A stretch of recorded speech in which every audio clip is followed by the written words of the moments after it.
Hey everyone, SMDBZX here. Maybe my cat can pick him up on the mic. He won't leave me alone. And today is part 3 of Dragon Ball Neptunia crossover thing. I keep forgetting the title. And man, I've had such a good day that I'm going off script. I've had so much work done early. I've finished the script. I'm recording this the day before it's supposed to come out. Thursday. That's the day, like, I want to get these uploaded, and just a lot of good times all around. So I hope you enjoy this part. Thanks for everyone who's left a like on this.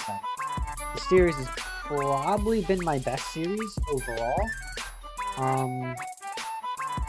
Yeah, that's about it. Let's kick this off. So we pick off where we last left off, with Aya fighting Goku. I'll say it again just in case you don't remember. IF and Goku at this point are equal in strength, but IF is faster. However, Goku has more martial arts training. IF and Goku both know the Kamehameha because of their training with Master Roshi, and Goku eventually picks up the after image technique that IF would be using during this fight. IF could easily win this though, because of her ability she hasn't used yet. If you remember, she can produce what I dub Hellfire. It's basically her fire abilities from the games, turned into a cool name. It's key instead of magic. It's the best I can come up with. Leave a comment if you think you can come up with a better name. If she did use this though, Goku would be pretty heavily injured, and she didn't want to do that because it's only a tournament, and Goku is her friend. They've been traveling, training, and hanging out with each other for over a year with Kappa. She just does not want to hurt him in that way. She mentions this to Goku that she does want to win, and after a fight that goes on for hours, similarly to Master Roshi versus Goku, they go to punch each other, and once again, like Master Roshi versus Goku, IF wins just because her limbs are longer. Goku congrats IF, they have their fun, and they get hit by Kampa. We then move on to the finals, being Tekken versus IF, and IF would definitely win this one. Not only is she stronger, but she's a lot faster than Tekken. If you remember from last episode, the only reason Tekken beat Master Roshi, disguised as Jackie Chun, was because she has a revealing outfit and Master Roshi's a pervert and could not focus. Tekken's best move here is her Fujin Fist, which could do some serious damage, but IF is fast enough to dodge it, and it's more or less just an uppercut. IF already saw what it did to Krillin, and she would not allow herself to be hit. On top of that, she does have the Kamehameha wave if for some reason Tekken did get an advantage, but she didn't need to. Eventually, Tekken realized her loss and kind of just gave up. She didn't want to, but she knew she couldn't win. No reason to get injured over something that she will not win. And with that, IF has won the Tenkaichi Budokai and wins a lot of money, as you do. But now where do we go from here? Because next is the Red Ribbon arc. Well, if you remember, Master Roshi suggests Goku to go on his own path to gain strength. Of course, IF and Kampa came along too. This is where things get unfortunate, because I watched a review over these last few arcs because my memory's a little fuzzy, or pretty fuzzy, on the last few arcs of Dragon Ball, and I really don't see IF or Kappa doing anything in the Red Ribbon Saga, or nothing that's really important. I mean, if anything, the arc will go faster since IF and Kappa are there to support him and Kappa can heal. But aside from that, there's nothing really specific that would happen differently. So we're going to skip to the general Blue Arc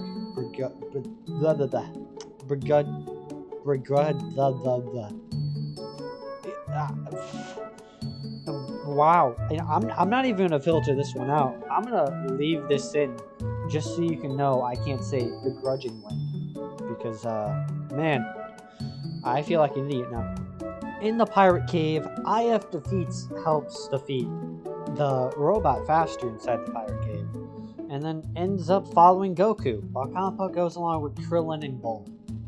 As General Blue goes to finish off Krillin with his telekinesis attack, if you remember that happening, IF shows up there with Goku. Now, one thing you do have to remember is that Goku and IF are weaker than what Goku was when he first fought General Blue. This is because Goku never regrew his tail, because he never really had a reason to. The reasoning behind this is that subconsciously, Goku knew that IF was a friend, unlike with Giran, which his body did not really understand if it was a friend or foe, and that's why he regrew his tail. This is just a bit of headcanon, but we're putting it in there to put some sense into this. So they double team against General Blue, and then eventually Kappa heals Krillin because she can heal people, and then Krillin also jumps in. This does put General Blue in the ropes, because even though he's stronger than all three of them, it's 3 against 1 and he's not really able to team up. This is when IF would use her Hellfire and an attack she calls Demon Summon, which is pretty much just firing a fireball of heat. But when General Blue goes to block it, it explodes, and really bad burns go all up his arm and a little bit on his face. He then runs away into the water, trying to get away, all while being in intense pain due to the burn's reaction to the water. I was thinking about it for a while what to do with IF, since, like, the beginning of part 1. Originally, I was going to put it in the CPU, but you know, I didn't know how to make sense of that, since the CPU can go HDD, and Dragon Ball really isn't much on transformations. Goku transforms twice, I think, but aside from that, there aren't really any transformations, aside from Roshi getting buff, and Goku's Great Ape, and King Piccolo's, not King Piccolo's, Kid Piccolo becoming giants. But aside from that, they don't really transform, so putting Neptune in them and Dragon Ball itself just really didn't make sense, which is why I picked IF and Kappa. But then I thought, well, how am I going to put their abilities into Dragon Ball? So, let's talk a little bit about how Hellfire works. Basically, the Hellfire, it cannot be cured with normal medicine. It is eternally stuck on that position. You either have to dig the flesh out or use some type of healing magic, like conveniently Kappa does. Except they don't know that yet, because it's never been tested. Now, on paper, this seems really overpowered, and it kind of is, but it'll only work on someone so much stronger than IF. Of course, the technique she uses also comes into play. So, say if Krillin in the Saiyan Saga used the attack against Nappa, it wouldn't do anything. It would hurt, or it would do damage, but it wasn't going to leave a burn just because of that raw power difference. I'm going to say that if IF's power is twice that, or at least the technique is no less than twice of the amount of the enemy, so if the enemy is twice as powerful, it will not work. But as long as they are less than 2 times as powerful, they will be severely burned from the attack, depending on the power difference. Back with IF, General Blue would not get out of that cave.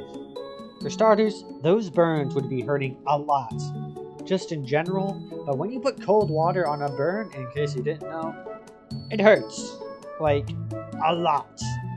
So, the pain of his battle and the fire itself would be too much, and when the cave collapses, he doesn't get out.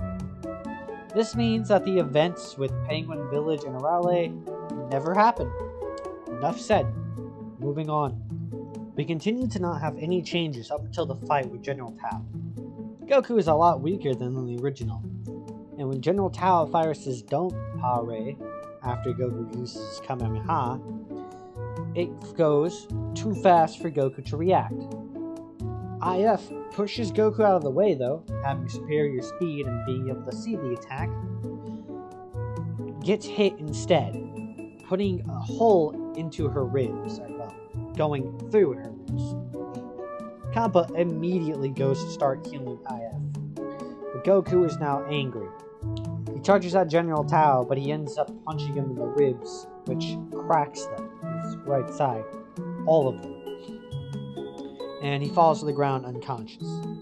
Tao doesn't see Kappa's healing abilities and is pretty sure he's going to die because there's no medical center for cracked ribs around here, and he doesn't think these villagers could possibly heal Goku with herbs. Once Kappa finishes healing IF's wounds, she heals Goku and helps him cough up all the blood that came from the internal bleeding.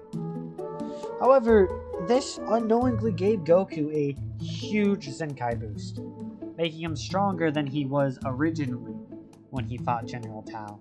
However, not as strong as when he climbed Corn's Tower.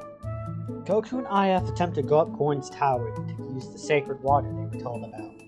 Of course, they make it to the top, and they realize that although their training was efficient, the sacred water is only tap water, and that they more or less came up there for no reason.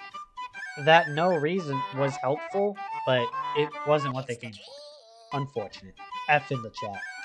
With the help of General Tao's wife, Grenade-chan, IF and Goku quite easily beat them. And then, once again, nothing else noteworthy happens with these 3 arcs. I really wish I could have done more with these, but no matter how I see it, I just don't see IF and Kappa changing these events very much. I mean, if Goku can do all this on his own, with little to no difficulty, then there's nothing to change. And then, the only person who was able to beat Goku was General Tao, but again, they just climbed the tower together. It just means that he got it done even easier. I honestly can't wait until I get to Z, because I feel like once I get to Z, if I get to Z, depends on viewers and, like goals, then I might have a lot more fun, but as of right now, I can't really change a whole lot. Thank you again for watching. I'm sorry if this seems shorter than last time, but I mean, hey, it is what it is. For this video, if we want a part 4, because I'm a professional and I'm seeing the likes I'm getting, I want 3 likes on this video. I am upping the ante. And so with that, I bid you farewell.